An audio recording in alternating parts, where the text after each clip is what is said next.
to'r bor. Bu yerda ham to'r bor. Bu yerda ham to'r bor. Bu yoqda ham to'r bor. Bu yoqda mana 3,5 bor. Mana bu yerda mana to'rga yaqin. Mana shu turbamda ko'rayotgan bo'lsanglar, mana shu teplopollik ketdi. Podvalda teplopollik. Assalomu alaykum. Meni hurmatli YouTube'dagi kuzatuvchilarim, charchamayapsizlarmi? Sog' salomatmisizlar? Yaxshilab joylashib olinglar. Kotelnigacha bo'lgan ishlarni ko'rsataman. Orasida yaxshi foydali ma'lumotlar beraman. Shu foydali ma'lumotdan olib bemalol o'zingizlarning uylarda xuddi shunaqa montajni qilsanglar bo'ladi yoki ustalarga ko'rsatib bemalol shunaqa qildirsanglar bo'ladi. Bu bizga nima beradi? Mana shu. O'zi sistema bilsanglar, ishlayotgan paytida 3 bardan oshsa, hani взрывной klapan degani bor. Ya'ni 3 barli, 6 barli bo'ladi. Kotel ichida 3 barli bo'ladi. O'sha suv isib ketib, yo davleniya oshib ketgandan keyin, mana shu 3 bardan oshgandan keyin o'zi suvi qo'g'oradi. Biza ishonch bo'lishi uchun 4 barda tekshiryapmiz, ko'rasizlar. O'zi рабочий davleniya 2 bo'ladi. 1,5, 2 larda ishlaydi. Birdan pastga tushib ketsa, bir xil kotellar 0,8 dan pastga tushsa o'chib qoladi. Shuning uchun suv qo'shib turish kerak bo'ladi. Suv endi doimiy ketib qolishi ham yaxshi emas. Qayerdadir utechka bo'lishi yoki rashbakdan hisoblasanglar bo'ladi.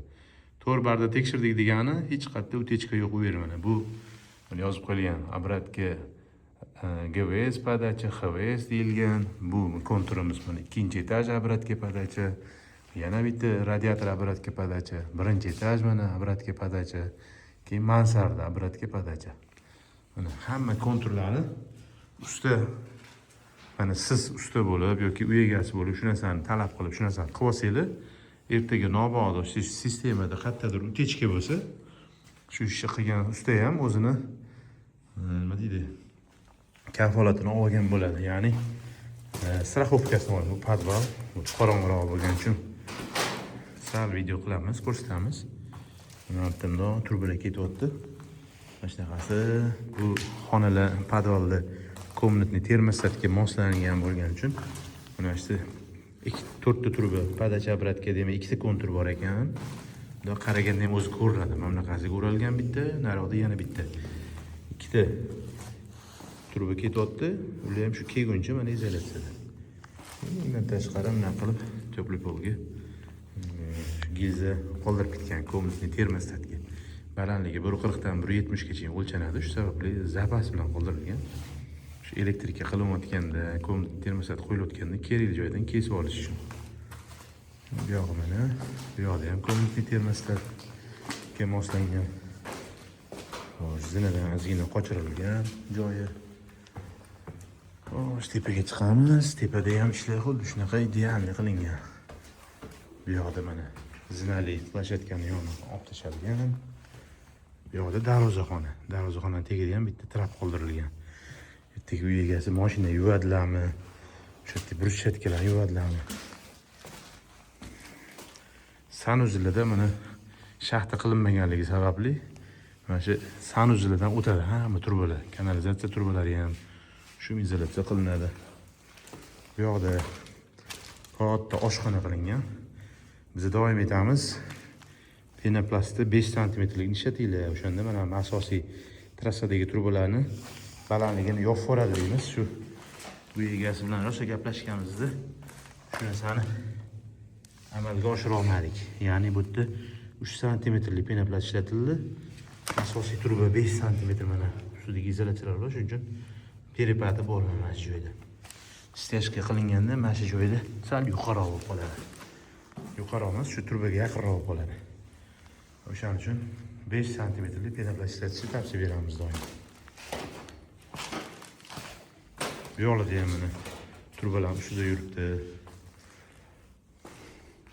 Hamma ishlar steshka qilish uchun tayyorlab qo'yilgan. Har bitta videoda foydali informatsiya olishingiz uchun videoni oxirigacha kuzatsanglar, o'zingizlar biladigan, bilmaydigan asosiy ma'lumotlarni eshitib olasizlar. Komnatning termostatiga tashlanadigan gilzani 2 ta turbani o'rtasiga qoldirish kerak. O'rtasiga, yo'q bu yog'iga mana bunaqasiga olib kelib qo'yiladi.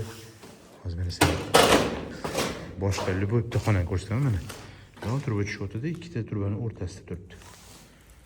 Keyin kollektorlar doim shu spalniydan uzoqda Uyga o'rtaroq qismi tanlanadi. Mana kiraverishda bo'lsa, bu yoqqa to'pli polliki, bu yoqqa radiator luchovой sistemaniki tanlangan. Mana shunaqa. Ikkita radiatorga bu luchovой sistema kelyapti. Ikkinchi savatni ham bitta chiqib ko'ramiz. Undan oldin hovlini bitta ko'ramiz.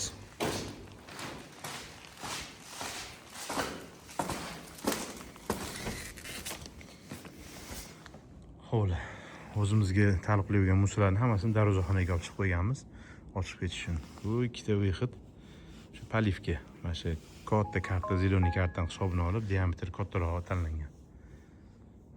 Bundan katelga kirib ketsa bo'ladi. Slivlarga, shu yomg'ir slivlariga ham traplar qoldirib ketilgan, keyinchalik shu hammasini ulab yuboriladi. Oynadagi ko'rayotgan bo'lsangiz zichroq qilingan.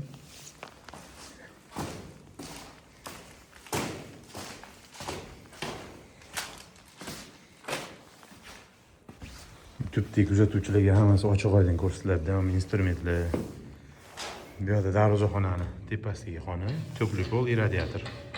Mana ikkinchi qavat balkoniga ham chiqib oldik. Ko'chada shunday kirganda shu bizga taalluqli bo'lgan musorlarni hammasini yig'ib olib qo'yganmiz. Musor mashinasi shunday ortib yuboriladi. Mana bu juda xunuk holat. Buni iloji bo'lsa ustalarga iltimosim, birinchi navbatda uy ichida chakmaslik, ikkinchi navbatda chakilgan joyda yerga tashlamaslik. Chelak baklashkaga solib nima qilsa ham bo'ladi. Abdunosir, mana shu hozir spirt nima qo'ysan-u, mana shu balkonni ham tozalab oling iltimos. Mana sigaretlar qolmasin bizdan keyin. Kim chakkani noma'lum, endi bu yerda suvoqchilar chakkan yo bizani bolalar chakmagan deb kimdir aybini qidirish emas-u, lekin buni kim tozalab qo'ysa, o'sha savobga qoladi. Bu mana ikkinchi qavatning o'rtasi tanlangan, kollektorlar mana shunaqa joylashtirilgan, chiroyli qora nimada. Bu egasi keyinchalik o'tgan shkaf qo'radili, shkaf orqasida qoratdan keyin baland bo'lsa, bunday kesaversa bo'ladi. Mana shunaqa holatda. Mana shunaqa holatda. Bitta mansardani ko'ramiz.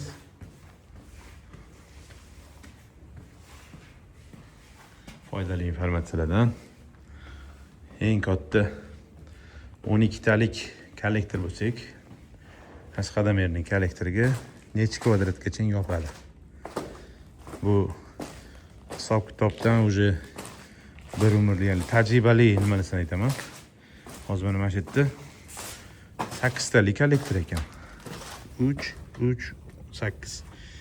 Mana shundan agar 12 talik bo'lsa, 12 talik kollektorimiz taxminan 150 kvadrat joyi yopadi. Mana shunaqa. Unga bemalol 32 turba bilan ham olib borsanglar bo'ladi. Mana shunaqa. Bizani YouTube'da kuzatib o'tganlarga alohida hurmatim boshqacha.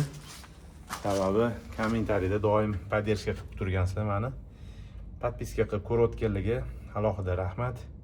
Qo'ng'iroqchani bosib qo'yinglar, yangi videolar chiqqanda poddershka qilib turishligiga ham alohida minnatdorchilik bildiraman. Undan tashqari YouTube o'zida agar podpiska qilib qo'ygan bo'lsanglar, Reels ham qo'yib turaman. Qisqa Reelslar. O'shalarga ham kommentariyada fikrlarni bildirib tursanglar xursand bo'lardik. Sog' bo'linglar, salomat bo'linglar.